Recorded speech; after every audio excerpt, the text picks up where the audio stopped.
کے پیسوں کا ضیاع ہو رہا ہے.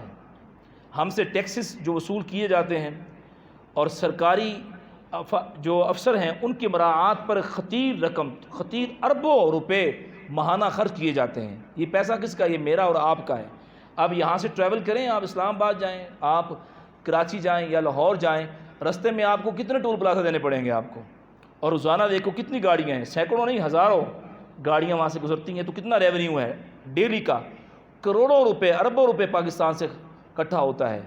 اور یہ پیسہ کون دے رہی ہیں؟ عوام دے رہے ہیں. یہ صرف ایک چیز کا میں نے بتایا آپ کو. اب ہر چیز میں دیکھیں ٹیکس ہر چیز پر ہے.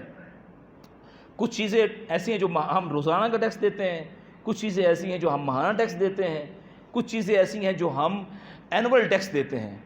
تو یہ دیکھیں یہ سارا جو رقم اکٹھی ہوتی کہاں جاتی ہے، اس کا کوئی حساب و کتاب نہیں ہے. اور دیکھیں جو بڑے بڑے آفیسرز ہیں، ہم نے بھی ایکسیپٹ کر لیا، ہم بھی کہتے ہیں ہاں جی فلاں بڑی جاب ہے اس کا 20واں سکیل ہے، 21واں سکیل ہے، تو یہ تو اس کا حق ہے. کیسے حق ہے اس کا؟ قانون سازی کرنی چاہیے اور ان کو تنخواہ کی حد تک محدود کیا جائے. ان کو رہائش فری، بجلی free, gas free, phone free, petrol free, یہاں تک کہ بجلی نہیں ہے تو جنریٹر ان کو دیے ہوئے ہیں. ہمارا ایک بڑا اعلیٰ محکمہ ہے، اس کے جو اعلیٰ عہدے پر فائز ہیں ان کے 8-8 10-10 لاکھ روپے سیلریز ہیں ان کی، اور اتنی ہی ان کی مراعات کے مد میں حکومت ان کو پر منتھ پے کرتی ہے. پر منتھ 8-10 لاکھ روپے سیلری اور اتنی ہی مراعات ان کو گورنمنٹ پرووائڈ کرتی ہے. تو یہ بالکل ہی سارا ان بیلنس ہو گیا نظام سارا کا سارا. اگر اس کو کنٹرول کیا جائے تو کتنے اخراجات ہمارے کم ہوں گے، اور صرف جو سروس جتنی وہ پرووائڈ کر رہا ہے اس کی سروس کے اگینسٹ اس کو اتنی ہی سیلری اور اتنی ہی مراعات دی جائیں، بس ٹھیک ہے. اتنی ایکسٹرا مراعات دینا. اسی طرح غیر ضروری پروٹوکول ہمارا ہے، یہ سبب ہے مہنگائی کے بڑھنے کا. تنخواہوں میں غیر معمولی فرق ہے، بہت زیادہ فرق ہے. بعض محکمے ہیں وہاں 17 سکیل کے ملازم کی تنخواہ کچھ ہے، اور بعض محکمے ہیں وہاں 17 سکیل کی تنخواہ جو ہے وہ اس سے ڈبل بلکہ 3 گنا زائد ہے. اسی طرح دیکھیں توانائی کا بے دریغ استعمال ہے، بچت نہ کرنا. یہ ایک تو انفرادی مسئلہ بھی ہے، اجتماعی معاملہ بھی ہے. گورنمنٹ بھی اس پہ توجہ نہیں کر رہی. ہماری جو توانائی ہے، توانائی کے وسائل ویسے کم ہیں، لیکن جو ہیں ہمارے اس کا بے دریغ استعمال کیا جا رہا ہے. بجلی ضائع کی جا رہی ہے، گیس ضائع ہو رہی ہے. اسی طرح ہماری جو امپورٹس ہیں اس میں اضافہ ہوتا چلا جا رہا ہے، اور جو ایکسپورٹس ہیں ہماری درآمدات ہیں اس میں کمی ہوتی چلی جا رہی ہے. تو یہ آپ جو بزنس مین ہیں وہ بہتر جانتے ہیں، ایک خاص جو ہے ٹرم استعمال ہوتی ہے تجارت کا توازن. جب ہماری امپورٹ بڑھ جائیں اور ایکسپورٹس ہماری کم ہو جائیں تو ہماری تجارت میں خسارہ ہوگا، لاس ہوگا، کہ آپ کی انکم کم ہے اور آپ کے ایکسپینڈیچر جو ہیں وہ زائد ہیں، تو آپ کس میں ہیں؟ خسارے میں ہیں.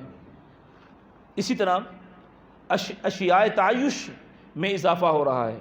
بڑی لگژری ہمارا لائف سٹائل ہو گیا، بڑی مہنگی قسم کی گاڑیاں خریدی جاتی ہیں. ہم پرواہ نہیں کرتے اس کی قیمت کتنی ہے، 50 لاکھ ہے، 60 لاکھ ہے، کروڑ ہے. کروڑ کی تو اب عام سی بات ہوگی. کروڑ کی گاڑی کتنی ہے؟ کروڑ کی ہے، یہ 1.5 کروڑ کی ہے. کتنی بکنگ ہو چکی ہے. کمپنی کے پاس اتنا ان کا آرڈر پورا کرنے کی کیپیسٹی نہیں ہے. وہ 6 مہینے 8 مہینے کا ٹائم دیتے ہیں. یہ آپ لوگوں سے میں نے سنی ہے، بتاتے ہیں قاری صاحب یہ پیمنٹ وہ پہلے لے لیتے ہیں، پھر 6 مہینے کا ٹائم دیتے ہیں. ابھی گاڑی وہ کمپنی میں بنے گی، پھر وہاں سے جاپان سے جس ملک میں وہاں سے آئے گی. تو یہ قیمتی گاڑیوں کا استعمال، بڑے مہنگے ترین موبائل ہے، موبائل 15-20 ہزار روپے کا ہے، نیا ماڈل آ گیا وہ بیچ دیا، وہ اور لے لیا مہنگے سے مہنگا موبائل. یہ ہمارے ایک لائف سٹائل بن گیا. یہ میں سبب بتا رہا ہوں آپ کو مہنگائی کا. اسی طریقے سے توانائی کے وسائل کا درست استعمال نہ ہونا، اور اسی طرح توانائی کے وسائل میں اضافہ نہ کرنا.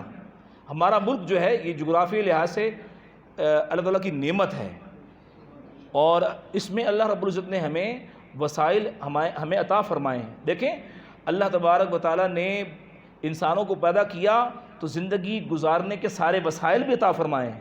ایسا نہیں ہے کہ ہماری ملک کی آبادی اگر 20-22 کروڑ ہے تو اس کے وسائل یہاں نہیں ہیں. میں کہتا ہوں اگر آپ ریسرچ کریں تو 20-22 کروڑ آبادی کے سارے وسائل ہمارے ملک کے اندر موجود ہوں گے. صرف اس کو صحیح طریقے سے مینج کرنا، اس کو حاصل کرنا اور اس کو یوٹیلائز کرنا، اس کی ضرورت ہے. تو توانائی کے وسائل میں اضافہ، یعنی ڈیمز نہیں بنے، اتنا عرصہ ہو گیا. ماہرین کہتے ہیں کہ ایک کالا باغ ڈیم اگر بن جائے تو وہ پورے ملک کے لیے کافی ہے. سستی بجلی بالکل تقریباً فری کے قریب ہوگی, اور 2-4 ڈیمز ایسے بن جائیں تو آپ دیکھیں تقریباً ملک پاکستان کے اندر بجلی فری ہو جائے گی. اسی طرح نااہل لوگوں کا تقرر ہے بڑی بڑی پوسٹوں پر, یہ بھی سبب ہے. وہ اپنے محکمے کو سنبھال نہیں سکتے اور پھر وہ لاس ہوتا ہے, اور ضیاع کس کا ہوتا ہے؟ ہمارے پیسوں کا. اسی طرح ہمارے ملک میں عدل و انصاف کا فقدان ہے. عدل و انصاف ہے ہی نہیں. آپ جانتے ہی ہیں کل کراچی میں جو واقعہ ہوا آپ کے سامنے ہے, جیتے ہوئے کو ہرا دیا گیا. یہ پاکستان ایک بہت ہی, جسے میں کہتا ہوں بلیک پکچر ہے یہ, کہ یہاں کوئی نظام نہیں ہے. اللہ تبارک و تعالی ہمیں ظالموں سے محفوظ رکھے. سب کہہ دیجئے آمین. اب ان کا حل کیا ہے؟ مہنگائی اتنی بڑھ چکی ہے, اس کے اسباب میں نے بتا دیا آپ کو. اب اس مہنگائی سے کا ہم نے مقابلہ کیسے کرنا ہے کہ چیزیں تو ہماری پہنچ سے بڑھ گئی ہیں. جیسا کہ میں نے آپ کو بتایا کہ گھی کا ریٹ ہے, چینی ہے, آٹا, چاول, دودھ, چکن, سبزی وغیرہ, سونا, ڈالر اور پیٹرول, گیس, بجلی, اس کے نرخ اتنے ہو چکے ہیں. لیکن جو اینول انکریمنٹ ہے, اینول انکریمنٹ کتنی ہے؟ جس کی یوں سمجھ لیں کہ 20-25 ہزار تنخواہ ہے, بمشکل اس کا جو اضافہ ہوا وہ اینول وہ 1,000 روپیہ ہوا. جس کی 50,000 سیلری ہے تو زیادہ اضافہ ہوا ہوگا تو 2,000 روپیہ ہوا ہوگا. تو یہ سیلری کے اندر جو انکریمنٹس لگی ہیں یہ اتنی نہیں ہیں کہ وہ اس مہنگائی کا مقابلہ کر سکیں. تو اب کیا کرنا ہے کہ سیلری ہماری اتنی ہی ہے, سیلری ہماری نہیں بڑھی, لیکن مہنگائی بڑی بڑھ چکی ہے. گورنمنٹ کہہ رہی ہے کہ 10% اضافہ ہوا ہے, لہٰذا ہم نے جو اپنے امپلائیز ہیں ان کی سیلریز میں 10 سے 15% ہم نے اضافہ کر دیا ہے. تو مجھے یہ بتائیں کہ کیا 10% مہنگائی اضافہ ہوا ہے؟ 10% تو نہیں ہوا, یہ تو کہیں 50% سے بھی زائد محسوس ہوگی. بعض چیزوں میں تو 100% نظر آتی ہے مہنگائی. یہ 10-20% اضافہ نہیں ہوا, بہت بڑھ چکا ہے. اب تو لوگ یہ سوچ رہے ہیں کہ موٹر سائیکل اپنے گھر میں رکھیں یا بیچ دیں, دوبارہ سائیکلیں شروع کر دیں. لگ ایسے ہی رہا ہے کہ دوبارہ وہ سائیکلوں پر لوگ آفس جائیں گے, اپنے کام کاج پہ جائیں گے, وہی زمانہ آئے گا. اگر یہی ظاہر بات ہے ایک کیپیسٹی ہے, جب اس کیپیسٹی سے وہ چیز بڑھ جائے گی, وہ آپ کے پاس قوت خرید ہی نہیں رہے گی, تو وہ کیسے اس کو آپ خرید پائیں گے؟ نہیں مینج کر پائیں گے. تو اب اس کا حل کیا ہے؟ اس کے حل کی طرف آتے ہیں کہ مہنگائی اتنی ہو چکی, چیزیں اتنی مہنگی ہو چکی ہیں, ہماری ذریعہ آمدنی جو کاروباری حضرات ہیں وہ بھی, ان کا بھی پرابلم ہے کہ ان کی جو ایک ماہانہ انکم تھی وہ بھی بڑھنے کے کم ہو گئی, اور جو تنخواہ دار طبقہ ہے ان کی تنخواہ میں اضافہ نہیں ہوا. اب ہم نے کیسے ان مشکل حالات میں ہم نے کھڑے رہنا ہے, ہم نے کیسے سسٹین کرنا ہے, ہم نے کیسے ان مشکل حالات کا سامنا کرنا ہے, ہم نے کیسے اپنے آپ کو, اپنے گھر والوں کو اس مہنگائی کے اندر بھی ہم نے اپنے گھر کا نظام ہم نے چلانا ہے. تو اس میں چند باتیں میں نے آپ کے سامنے پیش کرنا چاہوں گا. انشاءاللہ اس پہ عمل کریں گے تو اللہ تبارک و تعالی ہمارے لیے آسانی کا راستہ نکال دے گا انشاءاللہ. تو اس کے 2 ڈائمنشن ہے, ایک تعلق ہے انفرادی اور ایک ہے اجتماعی, جس کا تعلق سرکار کے ساتھ ہے, گورنمنٹ کے ساتھ ہے. تو سب سے پہلے مہنگائی کو کم کرنے کے لیے جو انڈیویجولی انفرادی طور پر ہم کر سکتے ہیں وہ آپ سنیں اور کوشش کریں کہ اس کو ہم لاگو کریں, تاکہ یہ جو مہنگائی کا طوفان اور سیلاب آیا ہوا ہے اس کے آگے ہم بند باندھنے میں کامیاب ہو جائیں. نمبر 1, سادہ زندگی بسر کریں, لگژری لائف کو چھوڑ دیں, رہن سہن, کھانا پینا, لباس, اس کے اندر سادگی لے کے آئیں. یہ ضروری نہیں کہ ہر روز ہی آپ کے گھر گوشت پکانا چاہیے. جو سبزی کھائیں گے تو کیا بیمار پڑ جائیں گے آپ کے, بلکہ صحت مند ہو جائیں گے. گھی مہنگا ہو گیا, گھی کا استعمال کم کر دیں گے تو صحت مند ہو جائیں گے, کولیسٹرول لیول آپ کا کم ہو جائے گا انشاءاللہ, فیٹس کم ہو جائیں گی.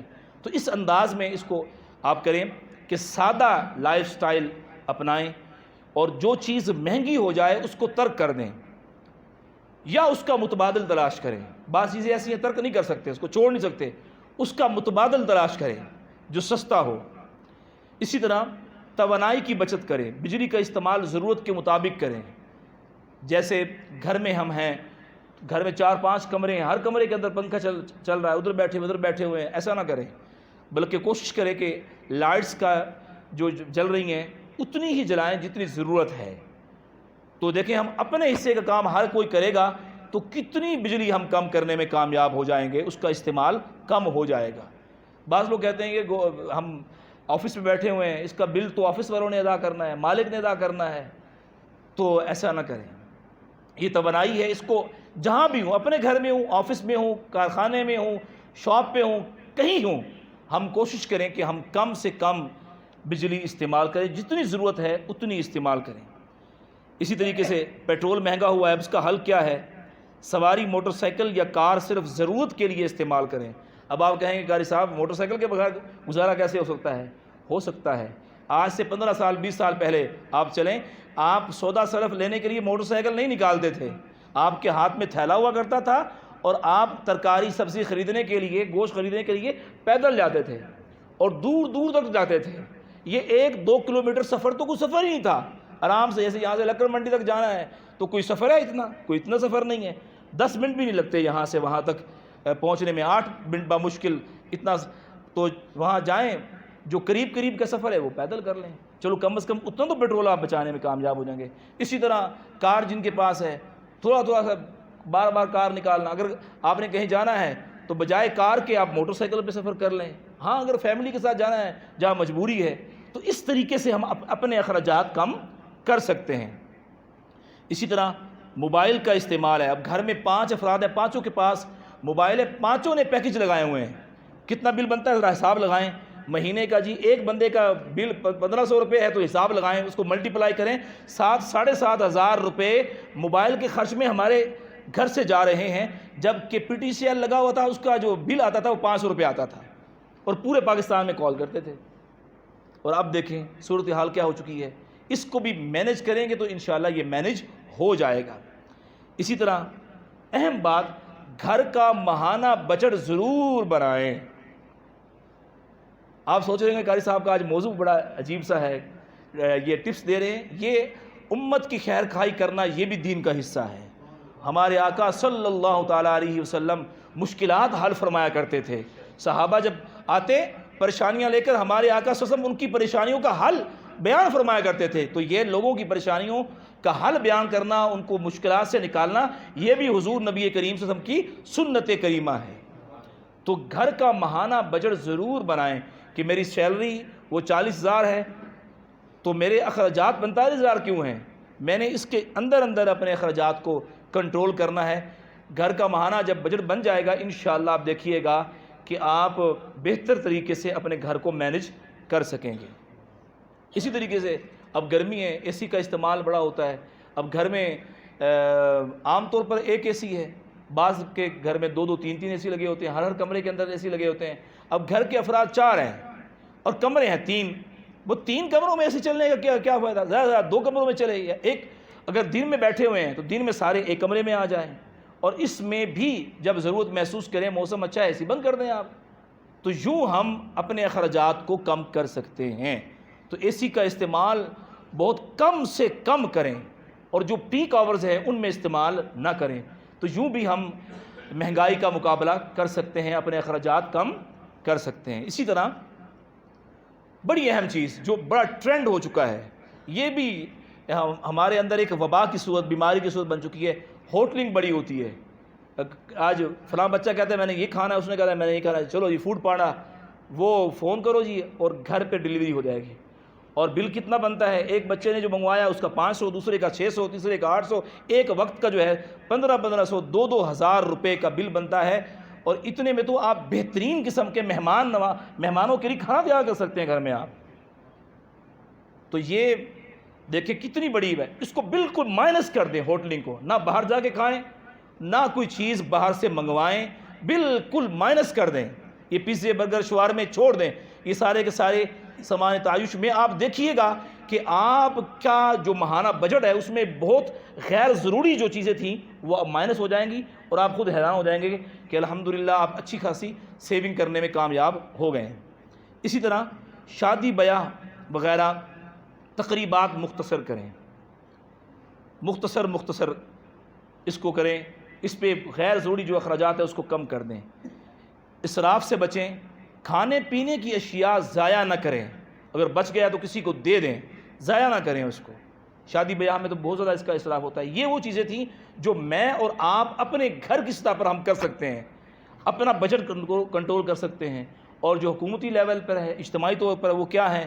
جیسا کہ میں نے آپ کو بتا دیا کہ سرکاری جو افسران ہیں ان کی مراعات بہت زیادہ ہیں, تو مراعات کم کی جائیں, ملک میں ایمرجنسی نافذ کی جائے اور غیر ضروری اخراجات کو کم کرنے کی کوشش کی جائے, تنخواہوں میں بیلنس رکھا جائے, غیر ضروری پروٹوکول ختم کیا جائے, ارکان اسمبلی کی مراعات ختم کی جائیں. ایک اسمبلی کا جو رکن ہے وہ ایک اندازے کے مطابق 15 سے 20 لاکھ ماہانہ میں پڑ رہا ہے, اور یہ کون پے کر رہے ہیں؟ یہ آپ اور میں پے کر رہے ہیں. اور خدمت کیا کر رہے ہیں وہ آپ جانتے ہیں. یہ تو پورا ایک ٹاپک چاہیے نا جمعے کا اس پہ خطاب کرنے کے لیے کہ جنہوں کو ہم نے منتخب کیا ہے وہ ہماری کتنی خدمت کر رہے ہیں. کہ 15 سے 20 لاکھ روپے میں ایک ایم این اے یا ایم پی اے پڑتا ہے, جو عوام کے پیسے سے ان کو سیلری دی جاتی ہے, مراعات دی جاتی ہیں. اسی طریقے سے مارکیٹس کی بھی ٹائمنگ ہو, ایک ٹائمنگ پہ کھلیں ایک ٹائمنگ پہ بند ہوں. توانائی کا ضیاع کرنے والے ان پر سخت قوانین کا نفاذ ہونا چاہیے. جو ادارے ہیں, دکانیں, مارکیٹیں غیر ضروری جو بتیاں روشن کی ہوئی ہیں, بجلی کا غیر ضروری استعمال کیا جا رہا ہے, ان کے بارے میں سخت قوانین ہونے چاہیے تاکہ کوئی جرت نہ کر سکے کہ ہم نے بجلی ضائع کرنی ہے. اسی طرح سولر سسٹم کے حوالے سے یہ اس کے لیے یعنی حکومت کو چاہیے کہ وہ جو عام لوگ ہیں, عام طبقہ ہے, اس کو بلا سود قرض دے تاکہ وہ لوگ جو اتنی مہنگی بجلی خرید نہیں سکتے وہ کچھ ہی عرصے کے اندر اپنے پورے گھر کو سولر سسٹم پر لے آئیں, تاکہ وہ جو 8-10 ہزار ماہانہ خرچہ بجلی کے مد میں ہو رہا ہے, اب جس بیچارے کی سیلری 40,000 ہے, 10,000 کا بل آ جائے گا تو بتاؤ وہ کیسے پورا مہینہ کرے گا. اسی طریقے سے توانائی کے سستے ذرائع تلاش کیے جائیں, اور شادی کی تقریبات کے لیے گورنمنٹ کو چاہیے کہ وہ تعداد فکس کرے کہ اتنے, ایک فنکشن ایک ہال میں ہوتا ہے تو اتنے افراد کو بلانے کی اجازت ہے, اس سے اوپر نہیں ہونے چاہیے. ہمارے ہاں کیا ہوتا ہے 400 500 بندہ, اب بیچارے لڑکی کی شادی ہو رہی ہے تو اس کے والد پر بوجھ, لڑکے کا ولیمہ ہو رہا ہے اس پر بوجھ, جب ہوگی 50 60 70 100 کی لمٹ ہو جائے گی تو بتاؤ فائدہ کتنا ہوگا؟ فائدہ ہوگا نہیں ہوگا؟ کتنی بچت ہوگی چیزوں کی. اسی طریقے سے ذخیرہ اندوزوں سے سختی سے نپٹا جائے, جو ذخیرہ اندوزی کرنے والے ہیں. ابھی کراچی میں واقعہ ہوا, ایک بڑا ڈپارٹمنٹل سٹور تھا, اس میں آگ لگی, 3 دن تک آگ بجھی نہیں ہے. پتہ چلا وہاں پر آئل کا سٹاک لگا ہوا, گھی اور آئل سٹاک کیا ہوا تھا. اور اب بھی یہ جو چیزیں مہنگی ہوتی ہیں نا, اشیاء خرد و نوش, اس کا ایک سبب یہ بھی ہے کہ اس کو سٹاک کر لیا جاتا ہے. تو اسی طرح اشیاء خرد و نوش کی سمگلنگ پر پابندی لگائی جائے. ہمارے پاکستان سے گندم ہے, چینی ہے اور چاول, یہ اب اپنی ضرورت دیکھیں, اپنی ضرورت جتنی ہے وہ نکال کے پھر آپ دیگر ممالک کو بیچیں. لیکن اپنے ملک کو ضرورت ہے اور باہر بھیج دیا, اور پھر جب ختم ہو گیا تو باہر سے پھر مہنگے داموں منگواتے ہیں, تو نقصان کس کا ہوتا ہے؟ عوام کا ہوتا ہے. دیکھیے ابھی گندم 2200 روپے تھا ریٹ اس کا من, ابھی 2800 ہو چکا ہے, اور آئندہ آنے سال جو سال آئندہ اس میں لگ ایسے رہا ہے کہ 3500 سے 4000 کے درمیان ہوگا. تو آٹے کی قیمت کتنی ہو جائے گی؟ 100 روپے کلو. مہنگائی اتنی تیزی سے, اگر ہم نے اس پر کنٹرول نہ کیا تو اپنی برآمدات بڑھائی جائیں, اور جو درآمدات ہیں, جو امپورٹس ہیں وہ کم سے کم کی جائیں. جو سامان تعیش ہے وہ اس پر پابندی عائد ہونی چاہیے. پھر دیکھیے بڑے تھوڑے عرصے کے اندر انشاءاللہ یہ جو ریشو ہے بڑی تیزی کے ساتھ مہنگائی کی بڑھتی ہوئی یہ کم ہو جائے گی. اللہ تبارک و تعالیٰ کی بارگاہ میں خصوصی التجا کریں. میں بھی دعا کرتا ہوں, آپ بھی دعا کریں کہ اللہ تبارک و تعالیٰ ہمیں اس پریشان کن صورتحال سے نجات عطا فرمائے. توبہ استغفار کریں, اللہ کے حضور دعا کریں. میں بھی دعا گو ہوں, اللہ تبارک و تعالیٰ ہمیں اس مشکل صورتحال سے محفوظ رکھے, ہمیں نیک صالح حکمران عطا فرمائے جس کے دل میں اہل وطن کا, امت مسلمہ کا درد ہو. سب کہہ دیجئے آمین.